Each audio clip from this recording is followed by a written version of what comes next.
ವರಹಮತುಲ್ಲಾಹಿ ವಬರಕಾತುಹು. ಮುದ್ದು ಮಕ್ಕಳೇ, ಎಲ್ಲರಿಗೂ SSLC ವಿಡಿಯೋ ಪಾಠದಲ್ಲಿ ಸ್ವಾಗತವನ್ನು ಕೋರ್ತಾ ಇದ್ದೀನಿ. ದ್ವಿತೀಯ ಭಾಷೆ ಕನ್ನಡ ಉರ್ದು ಪ್ರೌಢಶಾಲಾ ಮಕ್ಕಳಿಗಾಗಿ ಇಂದಿನ ಅವಧಿಯಲ್ಲಿ ಅಲಂಕಾರದ ಬಗ್ಗೆ ನಾನು ಹೇಳಲು ಬಯಸುತ್ತೇನೆ. ನಾನು ನಯೀಂ ಎಸ್, हज़रत मकबूलिया उर्दू प्रौढ़शाले हनगल वतीಯಿಂದ. प्यारे बच्चों, देखिए अलंकार एक ऐसा टॉपिक है ये कि एग्ज़ाम में आपको सबसे ज़्यादा मार्क्स मिलने वाले हैं. कम वक्त में इजी मेथड में सबसे ज़्यादा मार्क्स मिलने वाला एक टॉपिक अलंकार है. तो एग्ज़ाम में आपको 3 मार्क्स मिलेंगे. तो अलंकार यानी खूबसूरती, सजना संवरना. तो आप सोच रहे हैं कि जुमले में ये खूबसूरती, सजना संवरना कहाँ से आई? तो प्यारे बच्चों, जुमले में आती है. वो कैसा है प्यारे बच्चों? एक जुमले में अशियार के तौर पर या शेर शायरी के तौर पर या गहरी मतलबी वाले अल्फाज के तौर पर लिया गया, वो उस जुमले की खूबसूरती को बढ़ाता है. तो इसमें अलंकार कहते हैं. तो प्यारे बच्चों, एग्ज़ाम में आपको 3 मार्क्स के तौर पर तैयारी करना है. तो इसमें आपके रिलेटेड, एग्ज़ाम के रिलेटेड 2 आपके लिए इम्पोर्टेंट है. एक उपमा अलंकार और एक जो है रूपक अलंकार. 2 इम्पोर्टेंट है प्यारे बच्चों. तो ये दोनों में फर्क देखने के बाद आगे मिसालें देखेंगे. फर्स्ट देखिए उपमा अलंकार. उपमा अलंकार यानी उस जुमले में अंत्य ओल आता है. उस जुमले में अंत्य और ओल आता है. और रूपक अलंकार में जुमले में अंत्य ओल नहीं आता है, नहीं आता प्यारे बच्चों. अब इसी तरीके से दूसरा डिफरेंस देखना है, दूसरा फर्क देखना है. तो होलिके यानी कौन सी भी उपमा अलंकार में कौन सी भी एक चीज को मेल जोल किया जाता है. मिसाल के तौर पर हिरनी जैसी चाल, मछली जैसी आंखें, पौलाद जैसा हाथ.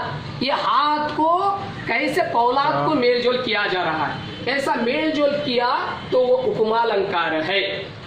और रूपक अलंकार प्यारे बच्चों, मेल जोल किए बिना डायरेक्ट उस चीज से क्या है ना, उस चीज को क्या है ना ताल्लुकात पहुंचाते हैं.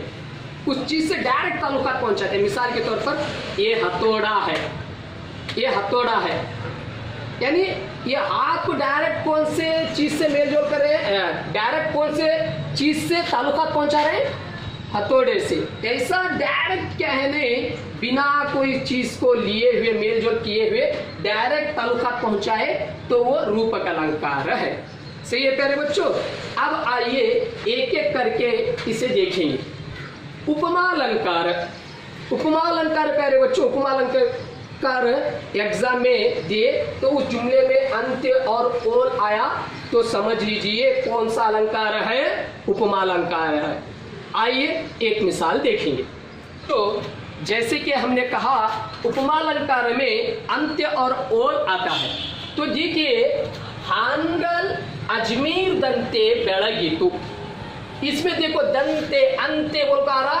तो आपके लिए एक क्लू है, आपके लिए एक क्लू है कि इसमें अंत्य आ गया. तो अंत्य आया बेझिझक के क्या होगा, कौन सा अलंकार, उपमा अलंकार होगा. तो प्यारे बच्चों ये देखिए मिसाल, हांगल अजमेर दंते बेळगितु.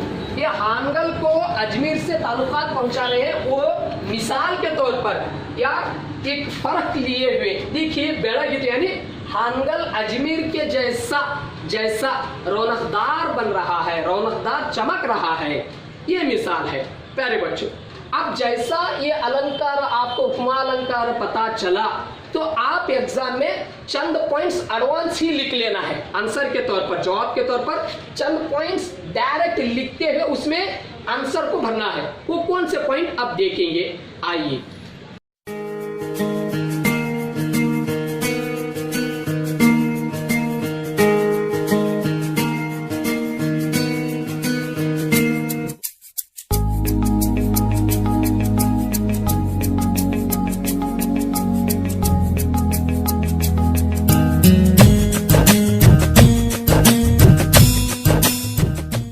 अजमेर दंते बेळगितु. जैसा उपमा अलंकार आपको पता चला, आप ये पॉइंट्स को रेडी पोजीशन कर लेना है.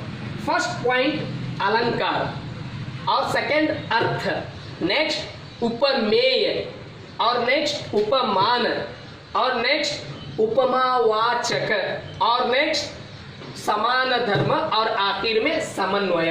ये पॉइंट्स को 2-2 लाइन या 3-3 लाइन छोड़ते हुए आप लिख कर रख लेना है।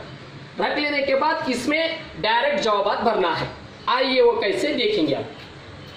ये देखिए, हानगल अजमेर दंते बेड़गितु, इस जुमले को प्यारे बच्चों आप फोड़ लीजिए, आसान होने के लिए आप इसे फोड़ लीजिए।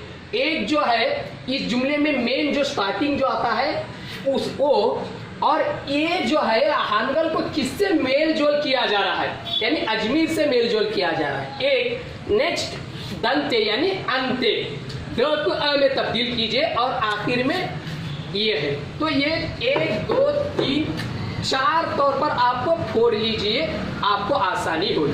आइए, जैसा कि आपने रेडी कर लिया, अलंकार है। फर्स्ट पॉइंट अलंकार है। देखिए अलंकार यानी ये अलंकार कौन सा है, उपमा अलंकार है। तो लिखिए उपमा अलंकार। और नेक्स्ट जो है इसका मतलब उपमा अलंकार बोले तो क्या, इसका मीनिंग, अर्थ यानी मीनिंग। तो देखिए उपमा अलंकार बोले तो एक चीज को दूसरे चीज से ताल्लुकात पहुंचाना या दूसरे चीज से मेल जोल करना। एक चीज या एक इंसान को दूसरे चीज या इंसान को मेल जोल देना उपमा अलंकार है। यानी उसका मतलब वंदनो, एक से इन्नंदಕ್ಕೆ दूसरे को होलिಸುವುದು, मेल जोल करने वाला ही उपमा अलंकार है। इतना लिखिए बस काफी है। नेक्स्ट देखिए उपमेय। उपमेय यानी मेन, इस जुमले में मेन क्या है या देखिए आप खोले फर्स्ट एक, ये जो है उपमेय होगा। और ये हानगल को किससे मेल जोल किया जा रहा है वो सेकेंड पोजीशन पे आएगा, वो क्या है, उपमान होगा अजमेर। और थर्ड पोजीशन पे क्या आएगा प्यारे बच्चों, समान उपमावाचक। उपमावाचक यानी वो जुमले में आप ही जाने या अंत्य आएगा या पोल आएगा। तो यहाँ क्या आया, दंते, दंते यानी अंत्य, ये तीसरे पोजीशन पे है। और आखिर में देखिए ये हानगल और अजमेर को क्या है ना, रौनकदार बना रहे हैं, मेल जोल करके रौनकदार बना रहे हैं। ये समान धर्म होगा, क्या होगा, समान धर्म, यानी ये आखिर में है बेड़गितु। बेड़गितु लिखिए। और समन्वय, समन्वय यानी इसमें क्या मेल जोल कर रहे हैं। देखिए समन्वय यहाँ देखिए, इल्ली ये जुमले में उपमेय यानी यहाँ देखो उपमेय हानगल, उपमेय हानगल मत्तु उपमान अजमेर, ಇಲ್ಲಿ ಉಪಮೇಯ ಹಾನಗಲ್ ಮತ್ತು उपमान अजमेर गे, अजमेर को होलिसी, यानी हानगल को अजमेर को मेलजोल करते हुए कैसे मेलजोल कर रहे हैं, बेड़गुವುದರ ಮೂಲಕ, यानी रौनकदार जैसी चीज से मेलजोल कर रहे हैं। यही समन्वय है प्यारे बच्चों। ये रहा उपमा अलंकार, शायद आपको समझ में आया होगा। ओके, इस तरीके से आप दूसरे प्रैक्टिस कीजिए। अब रूपक अलंकार देखेंगे।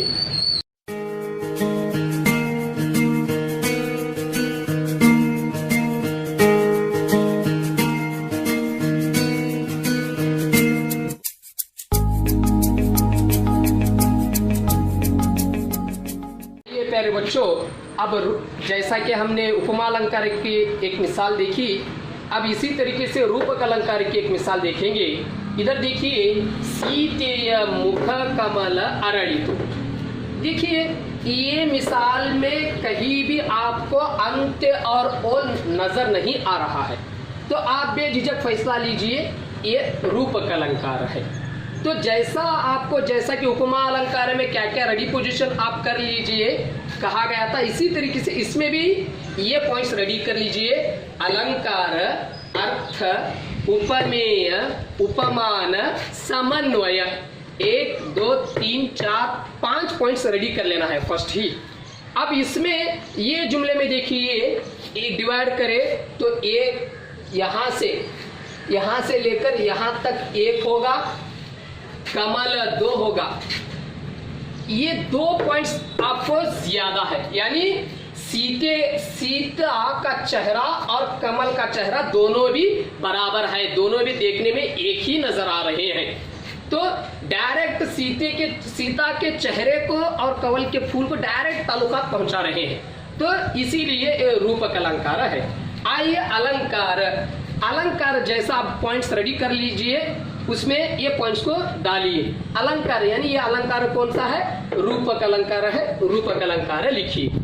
अर्थ यानी मतलब क्या है? रूपक अलंकार का मतलब यह है उपमेय, उपमेय ಮತ್ತು ಉಪಮಾನದಲ್ಲಿ, ಉಪಮೇಯ ಮತ್ತು ಉಪಮಾನದಲ್ಲಿ भेदविಲ್ಲದೆ ಒಂದೇ ಎಂದು ಹೇಳುವುದು। यानी उपमेय और उपमान में भेदविಲ್ಲದೆ यानी कोई भी फर्क ना बताते हुए एक ही कहकर ताल्लुकात पहुंचाने वाला ही रूपक अलंकार है। ओके, अब आइए अर्थ हुआ उपमेय। उपमेय यानी फर्स्ट जो आप डिवाइड करेंगे, सीता का चेहरा, सीतेय मुख, लिखिए सीतेय मुख फर्स्ट। अब इसमें दूसरा पॉइंट्स, दूसरा क्या ना हिस्सा है, वो हिस्सा कमल है। यानी सीता का चेहरा क्या बना है? कमल बना है, कमल का फूल बना है। उपमान होगा कमल। समन्वय, समन्वय क्या होगा प्यारे बच्चों? देखो इल्ली, इस जुमले में इल्ली उपमेय, उपमेय सीतेಯ ಮುಖ ಮತ್ತು ಉಪಮಾನ, ಉಪಮಾನ ಕಮಲದಲ್ಲಿ, ಕಮಲ ಇದರ ನಡುವೆ ಒಂದೇ ಎಂದು ಸಮನ್ವಯ ಮಾಡಲಾಗಿದೆ। यानी ಉಪಮೇಯ ಸೀತೆಯ ಮುಖ ಮತ್ತು ಉಪಮಾನ ಕಮಲ ಇವು ಒಂದೇ ಎಂದು एक ही बोल को समन्वय ಮಾಡಲಾಗಿದೆ। यही आपका ये पॉइंट्स होगा। इतना लिखिए बस काफी है। आपको एग्जाम में 3 के 3 मार्क्स मिलेंगे। प्यारे बच्चों, बहुत ही आसान तरीके से आप 3 मार्क्स ले सकते हैं। पास होने के लिए बड़ी आसान रास्ता है प्यारे बच्चों। और प्यारे बच्चों, आखिर में बस यही कहूँगा आपको कि लॉकडाउन होने की वजह से सभी लोग आप घर में हैं। प्यारे बच्चों, यही सोचिए कहीं बाहर ना जाइए और अपनी सेहत का ख्याल रखिए। और ख़ास करके ये आपको टाइम इसलिए मिला है कि फेल होने वालों के लिए पास होने के लिए ये वक्त मिला है, और पास होने वालों के लिए अव्वल मुकाम हासिल करने के लिए, आला मुकाम हासिल करने के लिए आपको ये वक्त मिला है। ये समझकर इस वक्त को इम्पोर्टेंट, आपकी तकदीर बदलने वाले दिन मानते हुए इसे अच्छी तरीके से इस्तेमाल लेकर पढ़ाई करते रहिए। इंशाअल्लाह मई 3 के बाद आपके एजुकेशन मिनिस्टर सुरेश कुमार जी ने एक न्यू टाइम टेबल छोड़ेंगे और 10 दिन क्लास भी चलेंगे, उसके बाद एग्ज़ाम होंगे। यही कहा है, इंशाल्लाह उसी मुताबिक होगा। आप इंतज़ार कीजिए मई 3 तक, और ज़्यादातर इस वक्त को पढ़ाई के अच्छी तरीके से पढ़ाई की तरफ तवज्जो देते हुए इस्तेमाल कीजिए। अस्सलाम वालेकुम।